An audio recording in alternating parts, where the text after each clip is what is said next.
नमस्कार, मैं क्रांति संभव। न्यूज पॉइंट में आप सभी का स्वागत है। आज का दिन काफी खबरों भरा रहा है, जहां एक तरफ केंद्र में मंत्री मुख्तार अब्बास नकवी को रामपुर की एक कोर्ट ने 1 साल की सजा सुना दी। ये सजा 2009 लोकसभा चुनाव के दौरान आचार संहिता के उल्लंघन के लिए दी गई। नकवी हिरासत में भी लिए गए और फिर जमानत पर भी छूटे, लेकिन आचार संहिता को लेकर कोर्ट की ऐसी कड़ाई पहले दिखी नहीं थी। वहीं दिल्ली की राजनीति में एक बार फिर से आरोप प्रत्यारोप का दौर है, जहां एक चैलेंज भी देखा गया। केजरीवाल ने एक प्रेस कॉन्फ्रेंस किया, बीजेपी के सतीश उपाध्याय पर आरोप लगाए और कुछ देर बाद एक और प्रेस कॉन्फ्रेंस कर सतीश उपाध्याय ने चैलेंज फेंका कि 24 घंटे में केजरीवाल आरोप सिद्ध अगर न कर पाए तो वो राजनीति छोड़ दें, या फिर अगर आरोप साबित हो गए तो वो खुद यानी सतीश उपाध्याय खुद राजनीति छोड़ देंगे। और इन सबके बीच एक सवाल और दिन भर उठता रहा, चलता रहा कि डीआरडीओ प्रमुख को हटाया क्यों गया, क्यों उन्हें हटाया गया, क्यों नहीं पहले हटाया गया। और आधिकारिक बयान में कुछ वजहों को गिनाया गया, अनाधिकारिक रिपोर्ट कुछ और बताते रहे। तो आज न्यूज पॉइंट में सबसे पहले हम नजर डालेंगे इसी मुद्दे पर, डीआरडीओ प्रमुख अविनाश चंद्र को हटाकर क्या बदला जाएगा डीआरडीओ में। देश में रक्षा अनुसंधान और विकास की सबसे बड़ी संस्था डीआरडीओ के प्रमुख अविनाश चंद्र को उनके पद से हटा दिया गया है। अविनाश चंद्र अग्नि मिसाइल के जनक कहे जाते हैं, जो बीते साल 30 नवंबर को रिटायर हो गए थे, जिसके बाद उन्हें 1.5 साल के करार पर रखा गया था। A very senior position should not be on contract. There are so many who are eligible. उनमें से कोई तो लेके आए, तो there is no controversy. I don't want someone on a contract on a senior post. भले ही media से ये बात रक्षा मंत्री ने बुधवार दोपहर को बताई, लेकिन इससे पहले सरकार की वेबसाइट पर इससे जुड़ी अधिसूचना मंगलवार को आई, लेकिन आधे घंटे बाद ही हटा ली गई थी। इतना ही नहीं, खुद डीआरडीओ प्रमुख को भी इस बात की औपचारिक सूचना बुधवार को दोपहर बाद मिली। उस लेवल के लोगों को अगर हटाया जाता है तो कम से कम एक नॉलेज नहीं तो डीआरडीओ पूरे ऑर्गेनाइजेशन को लेके मतलब आपको मेरे से भी पहले जानकारी है। सर पीएम ने प्रपोज किया था क्या? पीएम ने कहा था because it was the ये same government that proposal had... went from my side. इससे पहले डीआरडीओ के लेट लतीफी की आलोचना खुद पीएम मोदी भी ये कहते हुए कर चुके हैं कि इस चलता है वाली सोच से बाहर निकलने की जरूरत है। सरकार जिसे चाहे उसे निकाल सकती है, जिसे चाहे उसे रख सकती है, लेकिन देश के जाने माने वैज्ञानिक और अग्निमैन कहे जाने वाले डीआरडीओ प्रमुख डॉक्टर अविनाश चंद्र को हटाते समय तो उनके सम्मान का ख्याल तो रखा ही जा सकता था। नई दिल्ली में कैमरामैन विजय पटवाल के साथ राजीव रंजन, एनडीटीवी इंडिया। तो इस मुद्दे पर खास चर्चा हमारे साथ करेंगे। हमारे जो मेहमान हैं आज जुड़ रहे हैं न्यूज पॉइंट में हमारे साथ, प्रभु डांडियाल साहब, पूर्व डीआरडीओ अधिकारी जुड़ेंगे हमारे साथ। इसके अलावा संजय झा कांग्रेस के प्रवक्ता है, वो भी जुड़ेंगे। लेकिन फिलहाल हम सबसे पहले विजय सोनकर शास्त्री जो कि प्रवक्ता बीजेपी, उनका स्वागत करते हैं। साथ में हमारे साइंस एडिटर पल्लव बागला भी जुड़ रहे हैं। पल्लव, सबसे पहले आपसे हम जानना चाहेंगे फिलहाल स्थिति क्या है, क्या जो वजह डिफेंस मिनिस्टर बता रहे थे उसके अलावा भी कई वजहें गिनाई जा रही हैं कि क्यों जो डीआरडीओ चीफ हैं उनको हटाया गया?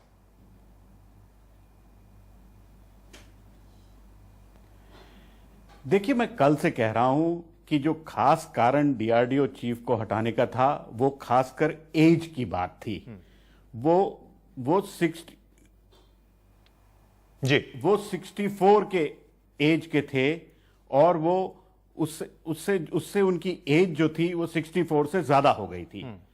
तो 64 से ज्यादा एज होने के बारे उनका इस वक्त रिटायर करना सरकार के लिए लाजमी था, बिकॉज सरकार कब से कह रही है कि उनकी एज जो है वो ज्यादा थी और वो यंगर लोगों को चाहते हैं डीआरडीओ में और एजेंसीज में हेड करने के लिए। ये बहुत दिन से सरकार की मंशा थी और प्रधानमंत्री ने भी 20 अगस्त 2014 को जब डीआरडीओ अवार्ड फंक्शन में गए थे, वहां पे उन्होंने कहा था बड़े साफ तौर पे कि 5 ऐसी लैब डीआरडीओ को बनानी चाहिए जहां पे अंडर 35 के लोग डायरेक्टर होंगे और जो काम करेंगे।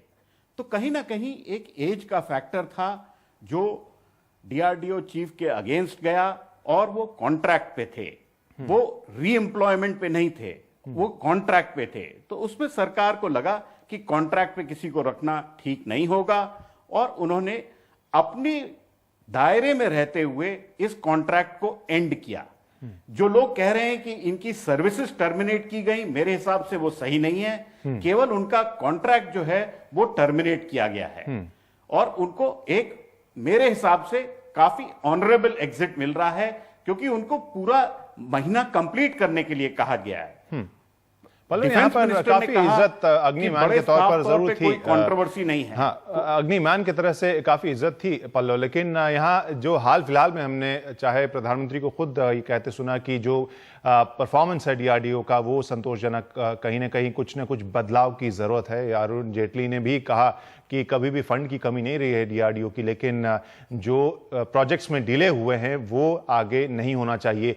तो अभी तक जो डीआरडीओ में चल रहा था, सरकार उससे नाखुश थी, असंतुष्ट थी, और बदलाव की ये शुरुआत है। बिल्कुल, बदलाव की देखिए शुरुआत है। नई सरकार आई है, उनका नया सोच है, और वो डीआरडीओ में जरूर कोई ना कोई बदलाव चाहते हैं, वो होगा, और ये सरकार के दायरे में है। लेकिन ये कहना कि डीआरडीओ अपने काम पे पूरी तरह डिलीवर नहीं करता है, वो बहुत करेक्ट बात नहीं है। देखिए, हिंदुस्तान को जब मिसाइल्स की जरूरत थी तब किसने दिए? वो आपको बाहर से नहीं मिले, वो डीआरडीओ ने ही बना के दिए। भले ही वो पृथ्वी मिसाइल हो, वो अग्नि मिसाइल हो, ये सारे बहुत मुश्किल काम हैं। हिंदुस्तान को अपना, लेकिन पल्लव ये भी कहा जाता है कि सालों साल, कई दशक तक कई जो ये भी आरोप लग रहा है पल्लव कि बहुत सारे ऐसे प्रोजेक्ट्स हैं जो सालों साल, दशक से भी ज्यादा लंबे खिंच गए और समय पर डिलीवरी नहीं की। देखिए, आप ये देखिए, कुछ ही साल पहले तक और अभी भी डीआरडीओ टेक्नोलॉजी डिनायल लिस्ट में है, सैंक्शंस की लिस्ट में है। उसके बावजूद उन्होंने टेक्नोलॉजी बनाई है और आपको डिलीवरी दी है। उस सब के बीच में अगर उन्होंने उम्दा किस्म के मिसाइल बनाए, सबमरीन बनाई, एक लाइट कॉम्बैट एयरक्राफ्ट बनाया, तो कहीं ना कहीं तो उन्होंने काम किया। लेकिन इतनी बड़ी लेबोरेटरीज हैं, इतना ढेर सारा काम है उनके पास। खाना बनाने से सोल्जर्स के लिए उनकी साइकोलॉजी तक टेस्ट करने के लिए सारे काम डीआरडीओ के पास होते हैं। अक्सर कहा जाता है कि लाइट कॉम्बैट एयरक्राफ्ट जो है उसको 2 दशक से ज्यादा लगे। अगर आप उसको ढंग से कंपेयर करें, जो बाहर देशों में एयरक्राफ्ट बनते हैं, आप राफेल एयरक्राफ्ट देखिए, या अमेरिका के जो F-16, F-18 एयरक्राफ्ट हैं, उनको भी टाइम दशकों में लगता है। हिंदुस्तान ने तो अपना LCA बनाया है, एकदम नए तौर पे बनाया है, और बड़ा 4th जनरेशन का एयरक्राफ्ट है। अभी इंडक्ट नहीं हुआ, टाइम लगेगा, लेकिन हर चीज का एक टाइम लगता है। ठीक है। अगर ये कहा जाए वो और उम्दा काम कर सकते हैं, जरूर डीआरडीओ उम्दा काम कर सकता है, लेकिन ये कहना कि उन्होंने अपना काम पूरी तौर पे नहीं किया, कहीं ना कहीं डिफेंस फोर्सेस भी अपनी रिक्वायरमेंट बदलती रहती हैं और उसके कारण भी डिलेज होते हैं। ठीक है। विजय सोनकर शास्त्री जी, यहाँ पहले खुद प्रधानमंत्री ने भी कहा कि जो रवैया है डीआरडीओ का वो बेहतर होना चाहिए। उसके बाद 49% एफडीआई की बात की है। क्या सोच रही है मोदी सरकार डीआरडीओ को लेकर? क्या इसके पीछे उनके प्रदर्शन को वजह माना जाए?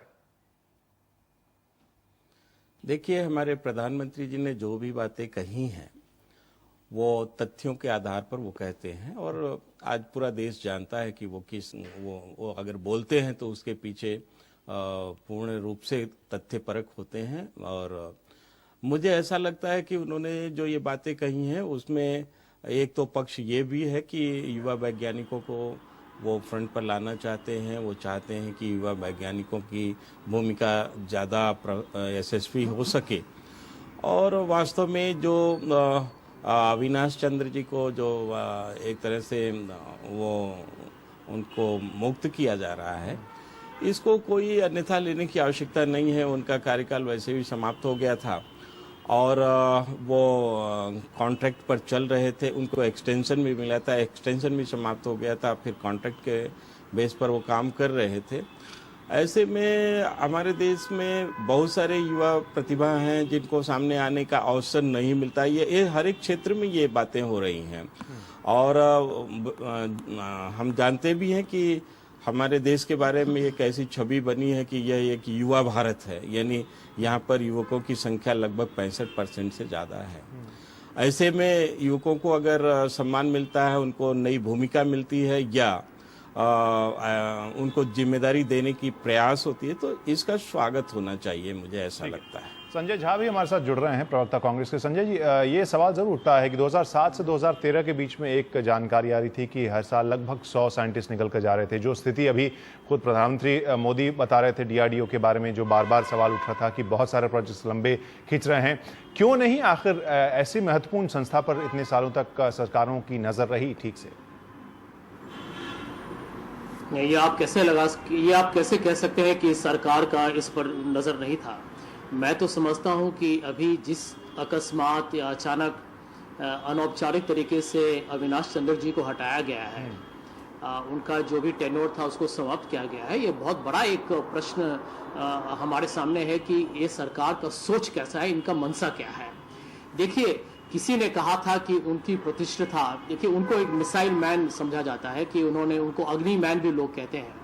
और यदि आज भारत का यदि इंटरनल डिफेंस सिस्टम यदि मजबूत है तो उसका बहुत बड़ा श्रेय अविनाश चंद्र जी को और हमारे डीआरडीओ को जाता है। कुछ कमियां हो सकती हैं जिसमें सुधारण या परिवर्तन लाना अनिवार्य है, इस बात से सब लोग सहमत हैं। परंतु आप ये देखिएगा कि ये सरकार ने एक प्रतिष्ठित वैज्ञानिक शख्स को किस तरीके से बेइज्जत किया है। 40 साल का तजुर्बा, और उनको मालूम हुआ है टेलीविजन चैनल से कि उनको बीच ही में, जबकि उनको अभी भी 18 महीने या 19 महीने बाकी थे, उनको बीच में उनको हटाया जा रहा है। इसका कारण क्या है? आपको भाजपा के प्रवक्ता कहते हैं आयु।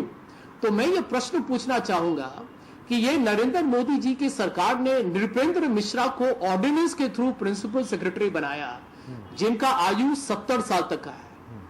अरविंद पानागरिया जो अभी नीति आयोग के वाइस चेयरमैन बनने वाले हैं, वो 62 साल के हैं।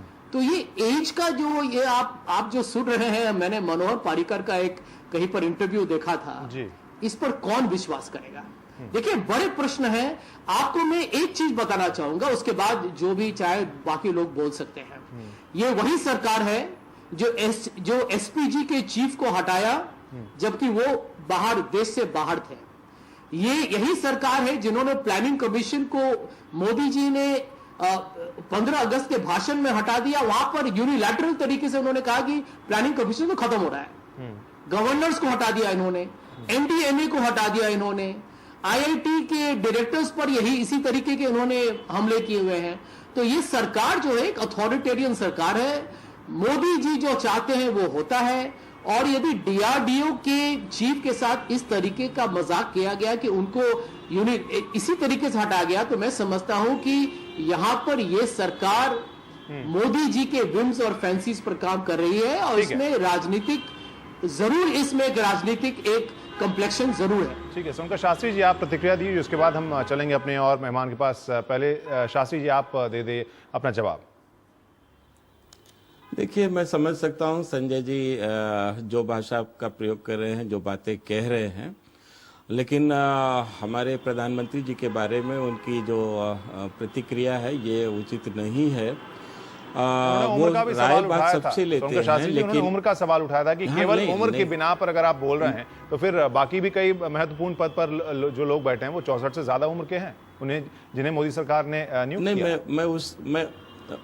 मैं उसी का जवाब देता हूँ कि संजय जी ने जो बातें कही हैं उसमें हम बस इतना कहना जरूर चाहेंगे कि हमारे प्रधानमंत्री जी अपने कुछ निर्णय लेते हैं, लेकिन कोई भी निर्णय वो अपने केवल इंफॉर्मेशन के आधार पर नहीं लेते, बल्कि वो इस संदर्भ में सबके साथ राय करते हैं, सबसे विचार लेते हैं। इसके बाद वो अपने अनुसार अपने ढंग से काम करते हैं। और जहां तक वो उन्होंने स्पष्ट भी कर दिया है कि हम युवा वैज्ञानिकों को लाना चाहते हैं, हम युवा पीढ़ी को लाना चाहते हैं। और निसंदेह अविनाश चंद्र जी ने अग्नि मिसाइल का जो काम किया था, ये एक सराहनीय है। इसका हमारा देश हमेशा आदर करेगा और ये एक महत्वपूर्ण उपलब्धि रही है, इसमें थोड़ा सा भी शंका नहीं। ना हमारी सरकार ना हमारे सरकार के कोई नुमाइंदे इस प्रकार का कर रहे हैं। लेकिन उन्होंने स्पष्ट ये बात कहा है कि हम युवा वैज्ञानिकों को ऊपर करना चाहते हैं। 2-3 उदाहरण उन्होंने जो दिया है, मेरे ख्याल से उन उदाहरण को यहाँ पर नहीं जोड़ा जा सकता है, क्योंकि यह भविष्य की, ये आज की बात नहीं है। सरकारें आज आती है, प्रधानमंत्री आज होते हैं, लेकिन डीआरडीओ जो है ये एक बहुत हम बीच लंबे में समय के लिए प्रभु देश में काम डांडियाल करता को है। भी लाना चाहेंगे, उनसे संपर्क जा रहा है, आ रहा है, लेकिन हम वहाँ यहाँ पर उनसे प्रभु आपसे हम जाना चाहेंगे, आप पूर्व डीआरडीओ के कर्मचारी हैं, यहाँ जो भी मुद्दा चल रहा है अभी तक केवल एक ही मुद्दे के ऊपर बात हो रही है कि उम्र ज्यादा थी इस वजह से हटाया गया, लेकिन डीआरडीओ के बारे में और भी जानकारी आ रहे हैं कि कई सारी ऐसी चीजें थी जिसके ऊपर सरकार संतुष्ट नहीं थी। क्या ऐसे मुद्दे थे जिसके ऊपर ये इतने सारे सवाल उठ रहे हैं डीआरडीओ के अंदर? ये मेरे से सवाल जी जी प्रभु, ये मेरे से सवाल है जी। डीआरडीओ के पूर्व कर्मचारी होने के नाते मैं ये कहना चाहूंगा कि डीआरडीओ की उपलब्धि देश के लिए सबसे महत्वपूर्ण है, और सरकार कोई भी हो, उस सरकार का वो है, सरकार का ये सबसे बड़ा जिम्मेवारी होती है कि वो ऑर्गेनाइजेशन से पूरी तरह से कार्य ले। ठीक है। और पिछले कुछ सालों से लगातार ये देखा जा रहा था कि डीआरडीओ अपने संसाधनों का सही तरीके से उपयोग नहीं कर पा रही है। न वहां के कर्मचारी संतुष्ट हैं, वहां का जो 2 लाख करोड़ का इंफ्रास्ट्रक्चर है वो किसी भी तरीके से अपना आउटपुट नहीं दे पा रहा था। और इसका सबके सामने उदाहरण है कारगिल का वार, और जनरल मलिक ने सबके सामने कहा कि डीआरडीओ ने किसी भी तरीके से हमें सही तरीके से मदद नहीं करी। तो तब से ये मंथन का विषय रहा है कि डीआरडीओ की सारी संसाधन का सदुपयोग किया जाए, और इस पे हर एक गवर्नमेंट ने नजर रखी। और अभी जो करंट मुद्दा सबके सामने आ रहा है कि ये अविनाश चंद्र जी को एकदम समय से पहले हटा दिया गया है, हमारे विचार से, जो मेरे पिछले 12 सालों से डीआरडीओ के भ्रष्टाचार को लगातार देख रहा हूँ, ऑब्जर्व कर रहा हूँ, और पहली सरकार को भी और आपकी सरकार को भी पहुंचा रहा हूँ, उसमें यही नजर आया है कि इस सबके पीछे भ्रष्टाचार, भाई भतीजावाद और भी बहुत सारी चीजें हैं, जिससे डीआरडीओ का जो आउटपुट है वो बहुत ज्यादा जिसे कहते हैं डीरेल हो रहा था, वो आउटपुट नहीं आ पा रहा था। तो उसके लिए जरूरी है कि डीआरडीओ का सारा मैनेजमेंट सही किया जाए, और ये मोदी जी का बहुत ही जिसे कहेंगे उम्दा उदाहरण है, जिसमें उन्होंने ये डिसीजन लिया। अब राजनीतिक तौर पे तो मैं कह नहीं सकता, पर राजनीतिक लोग तो अपने हिसाब से इसका आकलन करेंगे, पर डीआरडीओ के कर्मचारी होने के नाते मैं यही आकलन कर रहा हूं कि ये मोदी जी का बहुत सही डिसीजन है, और जिसमें ऐसी बहुत सारी बातें हैं जो कि राजनीतिक उसको समझ नहीं सकते।